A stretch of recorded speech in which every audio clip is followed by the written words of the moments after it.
ఒకటి కావాలి.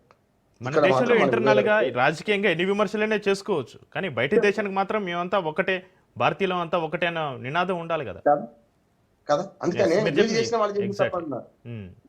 నెహ్రూ మీద అనేక దుర్మార్గమైన ఆరోపణలు చేస్తుంది బీజేపీ, దాన్ని ఖండిస్తున్నాడు. ఇప్పుడు నెహ్రూ గారు అట్లా చేయకపోతే ఎట్లుంటుండే, ఇట్లా చేయకపోతే ఎట్లుండే అని ఇప్పుడు దాదాపు 70 ఏళ్ల తర్వాత 80 ఏళ్ల తర్వాత అంటున్నారే.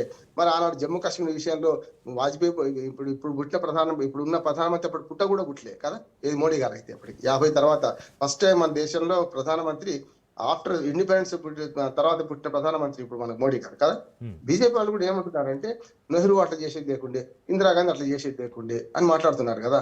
ఆనాడు ఏ పరిస్థితులు ఉన్నాయి ఆనాడు వాళ్ళు చేసిండ్రు కదా, దాన్ని వెనక్కి తీసుకురాలేం కదా మన చరిత్రను అయితే, మనం మలుపు తిప్పలేం కదా.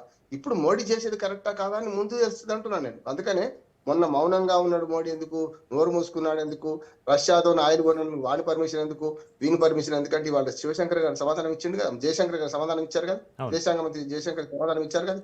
ఏమన్నాడు, మాకు మన ఆర్థిక విధానాలు చాలా ఉన్నాయి, మేము ఆర్థిక విధానాలు కొన్ని ఇబ్బందులు ఉన్నా సరే వాళ్ళు అన్నమాట తప్పు కావచ్చు, కానీ మా బదిలో మేము చేస్తే ఎవరికి లొంగమని కూడా చెప్పిండు కదా. ఈ మాట అనడానికి 2 రోజులు టైమింగ్ తీసుకున్నాడు, రోజు టైమింగ్ తీసుకున్నాడు అంటే మన మహాత్మా గాంధీ లాంటి వాడిని కూడా అవమానించినట్టు అయితే ఒక మాట చెప్తాను, ఒక చిన్న ఉదాహరణ. మహాత్మా గాంధీ దగ్గరికి ఒక తల్లి అట తన కుమారుడు తన పిల్లవాడు బెల్లం తింటున్నాడు, చాలా ఎక్కువ తింటున్నాడు, ఏం చేయాలి మహాత్మా, మరి మానేయమని చెప్పి తీసుకొచ్చిందట. అది రామకృష్ణ పరమహంస గురించి కూడా చెప్తారు ఇదే విషయం. సరే రామకృష్ణ పరమహంస అంటున్నావు, గాంధీ అంటే వీళ్ళు తిడతారు కనుక ఏమంటా అంటే ఆయన ఏమంటాడు, అమ్మా వరుసగా ఒక వారం రోజుల తర్వాత రామ్మన్నాడట. అట్లా ఒక 4-5 రోజులు జరిపి తర్వాత నెల తర్వాత ఏమన్నాడట, నాన్న బెల్లం తినొద్దని చెప్పిండట. ఈ మాట చెప్పడానికి నెల పడుతుందా అని తల్లి అడిగిందట అమాయకంగా.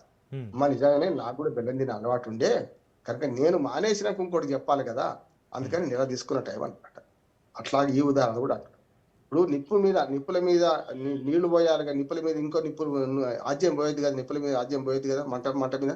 కనుక వాడు అనగానే మనం ఎందుకు స్పందించలేదు అంటే ఇది సమాధానం అంటున్నాను నేను. వెంటనే స్పందిస్తే అపోహలు పెరుగుతాయి, అపార్థాలు పెరుగుతాయి, మన కోపాలు పెరుగుతాయి కదా.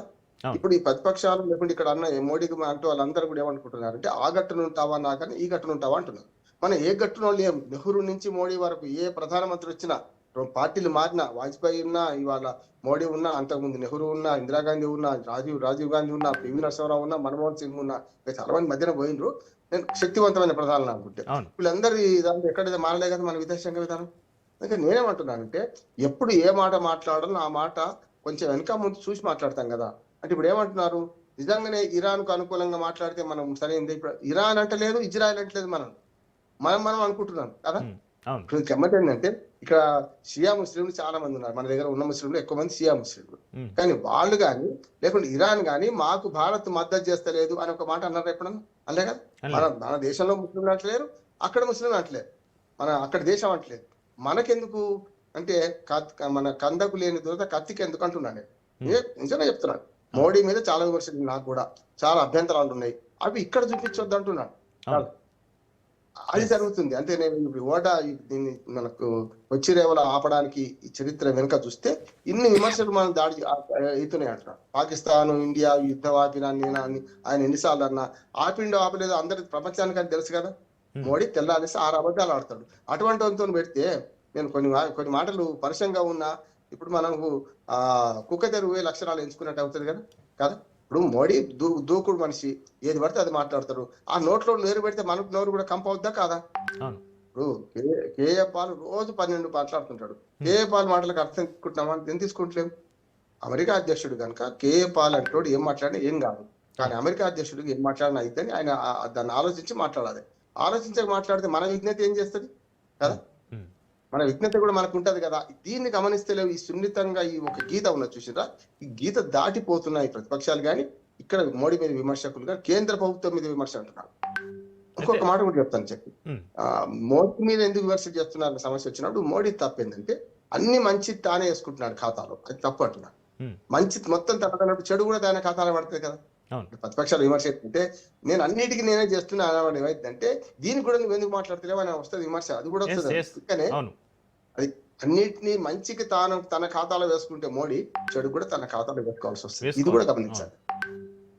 అయితే రామారావు గారు, మానవీయ కోణం అని భారతి చెప్తున్నప్పటికీ అంతర్జాతీయ చట్టాల ప్రకారం యుద్ధ సమయంలో ఒక తటస్థ దేశం శత్రు దేశ నాయకులకు ఆశ్రయం ఇవ్వడం పైన ఉండే పరిమితులు ఏ విధంగా ఉంటాయి రామన్ రావు గారు?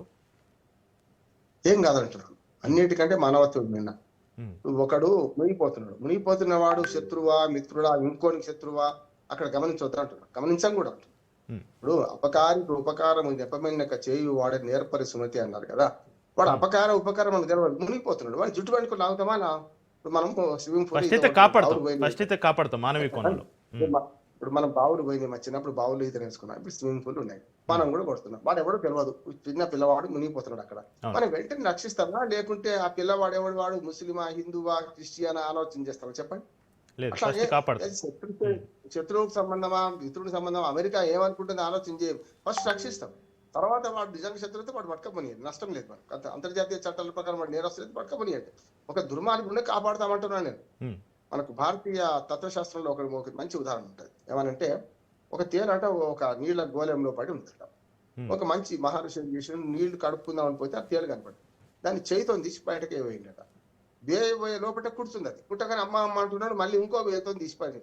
అంటే 3-4 సార్లు చూసిన శిష్యులు అడిగిందట, ఏం స్వామి అది కుట్టేదేనా, ఎందుకు మీరు దాన్ని రక్షించబోతున్నారు అంటే అన్నాడట, అది కుట్టే గుణం దాన్ని తేలుకు కదా, మరి రక్షించే గుణం మానవత్వం అనేది. అది ఎన్నిసార్లు కుట్టే మనం రక్షించాలి, దీన్ని అవతల తీసేద్దాం అనుకుంటున్నాను అంతే. కుట్టదా తర్వాత అనేది కుట్టే గుణం అది మాననప్పుడు రక్షించే గుణం మన ఎందుకు మానాలి అన్నది సరిపోద్దా ఇప్పుడు వీళ్ళందరికీ? అవును, కరెక్ట్ ఎగ్జాంపుల్ రామారావు గారు. అయితే రామారావు గారు, హిందూ మహాసముద్రంలో అమెరికా జలాంతర్గామి ఇరాన్ నౌకను ముంచివేయడం మన తీర ప్రాంతానికి అతి సమీపంలో జరిగింది. ఇది భారత సముద్ర భద్రతకు ఒక సవాల్గా మారే ప్రమాదం ఉందా రామారావు గారు? అమెరికా తలుచుకుంటే మన తీరం మీద దాడి చేయలేదా? ఏమంటున్నా అంతర్జాతీయ జలాలు అనేది ఇప్పుడు ఎట్లా ఉంటదంటే, ఇప్పుడు కొచ్చికి ఎందుకు కొట్టలేడు వాడు వచ్చి? ఇప్పుడు అదే నౌక కొచ్చిలో ఉంది కదా, ఎందుకు కొట్టడం లేదు? మార్కండేయుడు శివలింగానికి అవగలించుకుంటే యమధర్మరాజు లాంటి వాడే మరిపోయినాడు కదా, తెలుసు కదా మీకు, పాశం వేయలేక. ఇక్కడ కూడా మనం పాశం పడకుండా మనం రక్షించిన వాడికి మనం ఇప్పుడు శివుడు వాడు మార్కండేయుడు ఎవడు మన మన ఆ నౌక కదా. ఇప్పుడు అమెరికా ఇక్కడ కొట్టింది అనుకోండి, మనం యుద్ధం ప్రకటిస్తాం అమెరికా తప్పనిసరి. ఇక్కడ ఏంటంటే అంతర్జాతీయ జలాలలో అది కూడా తప్పే. అంతర్జాతీయ జలాల్లో నిజంగా అది పోతుంది, తిరిగిపోతుంది, అక్కడ మందు కూడా సాగట్లేదు. కానీ ఇరాన్ చేసిన తప్పు కూడా ఉంది కదా. ఇరాన్ ఏం చేసింది, వాడిని కొట్టలేక మన మధ్య సముద్రంలో అంతర్జాతీయ జలాల్లో ఉన్న అమెరికా దాడి చేసింది కదా ఇరాన్ నౌక మీద, మన అమెరికా నౌక మీద. అట్లానే ఇరాన్ 2-3 తప్పులు చేసింది, తక్కువదేం కాదు. ఇప్పుడు ఇరాన్ ఏంటంటే ఒక 2 దేశాలతోనే పంచాయతీ వాళ్ళు, అయితే ఇజ్రాయెల్ లేకపోతే అమెరికా, అంతే కదా. మీ మధ్య ప్రాచ్యంలో ఉన్న మిగతా దేశాలతో పంచాయతీ ఉండొద్దు లెక్క. అయితే ఏం చేసింది, 25 నాడు ఖమేనీ చనిపోయిన తర్వాత తెల్లారి 29, 20, 30, 29, 30 అన్నారు. ఫిబ్రవరి 20 తర్వాత 1 మార్చి 2 నుంచి ఏమొది పెట్టింది, ఇంకా 13 దేశాలను శత్రుత్వం చేసుకుంది కదా. అది తప్పు కదా, తప్పని వారం రోజు మీరు నేనున్నా మాట్లాడినా కదా. ఇప్పుడు నిన్ననే మనకు ఇరాన్ ఏమన్నది, మేము మిగతా మన పశ్చిమాసియా దేశాల మీద ముఖ్యంగా ముస్లిం దేశాల మీద దాడి చేయడం తప్పు, మేము క్షమాపణ కోరుతున్నాం అన్నది. అంటే అర్థమైంది కదా. అనుభవానికి వస్తే తత్వం పడదు ఇంకా అనుకో. మళ్ళీ అదే పని చేస్తుంది, ఇప్పుడు దుబాయ్ మీద దాడి చేస్తుంది. వాళ్ళు చాలా పెద్ద ఎత్తున దుబాయ్ మీద దాడి చేస్తుంది, చూస్తున్నాం కదా. దుబాయ్ దేశాన్ని మీద దాడి చేస్తున్నది. దుబాయ్ ఒక స్వర్గధామం. ఒక రకంగా చెప్పాలంటే ప్రపంచ పౌరులందరికీ అక్కడ ఇల్లు కట్టుకుని ఉందామనే పరిస్థితి తయారైంది. అమెరికా ఇవన్నీ పోయినాయి ఇప్పుడు. కానీ ఇప్పుడు ఏమైంది అంటే దుబాయ్ సేఫెస్ట్ ప్లేస్ అనుకున్న వాళ్ళకి కూడా ఇప్పుడు ఏమైంది, అక్కడ దుబాయ్ లో ఇల్లు కట్టుకోవడం ఉండు కాదు, బతుకుతామా బతుకమా అని 20,000 మంది ఇప్పుడు విమానంలో విమానాశ్రయం దుబాయ్ విమానాశ్రయం ఎదురు చూస్తున్నాం కదా మనం. దుబాయ్ విమానాశ్రయం అన్నిటికంటే బాగా రద్దీ ఉండేది, ప్రపంచంలో ఎక్కువ రద్దీ ఉండే విమానాశ్రయం అది. ఇప్పుడు అక్కడ ఏమైంది, 20,000 మంది చిక్కున్నారు. దుబాయ్ కూడా విమానాలన్నీ కూడా రద్దయినాయి, ఎయిర్లైన్స్ అన్ని కూడా కదా. ఇంకో మాట చెప్తాను, మనకు దుబాయ్ లోని ఒక ప్రముఖ వ్యాపారవేత్త బాగా ధనవంతుడు ఏమన్నాడు అంటే, మేమేం పాపం చేసినాం, మీరు యుద్ధం చేసుకుని మేమెందుకు బలి కావాలన్నాడు. చాలా అపాయకమైన పట్టిన అంటున్నాను అది ఆ ధనవంతుడిది. ఏమంటున్నానంటే, నీ ప్రభుత్వం తప్పు చేసింది, నువ్వు ఆడ బలి కావడానికి కారణం ఏంటంటే నువ్వు ధనవంతుడు కావచ్చు, పెద్ద ఇల్లు కట్టుకోవచ్చు, ప్రపంచంలో ధనవంతుడు కావచ్చు, నువ్వు అక్కడ ఉండొచ్చు. కానీ నీ ప్రభుత్వం అటు దుబాయ్ ప్రభుత్వం ఏం చేసింది, అమెరికా సైనిక స్థావరాలకు అవకాశం ఇచ్చింది కదా అక్కడ కదా. కనుక నువ్వు సేఫే, నువ్వు మంచివాడే, వ్యాపారే కావచ్చు, వ్యాపారానికి ఏం రాజకీయ సంబంధం లేకపోవచ్చు, కానీ రాజకీయం అనేది ఆ దేశానికి ఉంది కదా. ఇప్పుడు ఇరాన్ మిగతా అన్నిటి మీద ఎందుకు దాడి చేస్తున్నది, అమెరికా స్థావరాలు ఎక్కడెక్కడ ఉన్నాయో సైనిక స్థావరాలు వాటి మీద దాడి చేస్తుంది. అది కూడా తొందరపాటు అంటున్నాను. ఆ స్థావరాల నుంచి అమెరికా ఒక్క బుల్లెట్ విడిచినా, ఒక్క క్షిపణి విడిచినా అప్పుడు దాడి చేయాలి. ఇప్పుడు బుర్జే ఖలీఫా మీద దాడి చేస్తుంది ఇరాన్, చూస్తుంది చూడండి. అట్లానే మనకు కువైట్ విమానాశ్రయం మీద దాడి చేస్తుంది, తప్పు కదా. ఇప్పుడు ఏమైంది, నిన్న క్షమాపణ కోరింది, మళ్ళీ వాళ్ళ దుబాయ్ మీద దాడి చేస్తుంది ఇరాన్ కూడా. అంటే యుద్ధ సంబంధం యుద్ధంలో నీతి ఉండదు చక్రి, ఏది పడితే అది సార్. ఉంటుంది, ఇట్లా పడితే అట్లా చెప్పుకుంటారు. అంటే ఎదుటోడు రాయి పట్టుకుని వచ్చినప్పుడు మనం అన్న కనీసం కట్టెపులతో గొడవాలి కదా. ఆ? జరుగుతుంది అదే. ఇప్పుడు బలహీనుడు బలవంతుడు ఉండదు వాడు. ఆఖరికి ఏమి లేకుంటే తలతో మన గొర్రె పుట్టెలు ఢీకొట్టినాడు దూకొడతాడు, వాడి మీద ఆయుధం లేకపోతే ఏం చేస్తాడు, సక్సెస్ వస్తాడు అనుకుంటాడు కదా. జరుగుతుంది అదే. ఇరాన్ ఏమో టెక్నిక్స్ లేకుండా, అంటే టెక్నికల్ పెద్ద సపోర్ట్ తక్కువ ఉండి కూడా ఆయుధాలతో కొట్టాడు. ఇటు పక్క ఇజ్రాయెల్, అమెరికా పెద్ద పెద్ద టెక్నికల్ సపోర్ట్ ఉంది వాటికి. నిజంగా చెప్పాలంటే క్షిపణులు టార్గెటెడ్ కొడితే అక్షాంశాలు రేఖాంశాలు చిన్న ఇంత కోఆర్డినేట్స్ మీద చిన్న తప్పు మన 2 మీటర్ల లక్ష్యం నిర్దేశాలు అక్కడ పడుతున్నాయి. అదే ఇరాన్ కు అంత లక్ష్యం ఉన్న వాళ్ళకు టెక్నాలజీ లేదు. ఇప్పుడు రష్యా నుంచి ఆయుధాలు వచ్చినాయి ఇరాన్ కు, కానీ వాళ్ళు వేస్తే ఇటు పక్క అటు పక్క పడుతున్నాయట. నేను ఒక చిన్న ఉదాహరణ చెప్తాను. అంటే జనరల్ గా మన సైన్యానికి సంబంధించిన వాళ్ళందరూ టెక్నికల్ గా చెప్తారు, నేను మామూలు ప్రజలకు అర్థమయ్యేట్టు చెప్పే ప్రయత్నం చేస్తాను. ఒక ఆయన పెద్ద ప్రదర్శన పెట్టి ఏమన్నారట అంటే, నేను ముక్కుతో తింటాను అని అన్నట.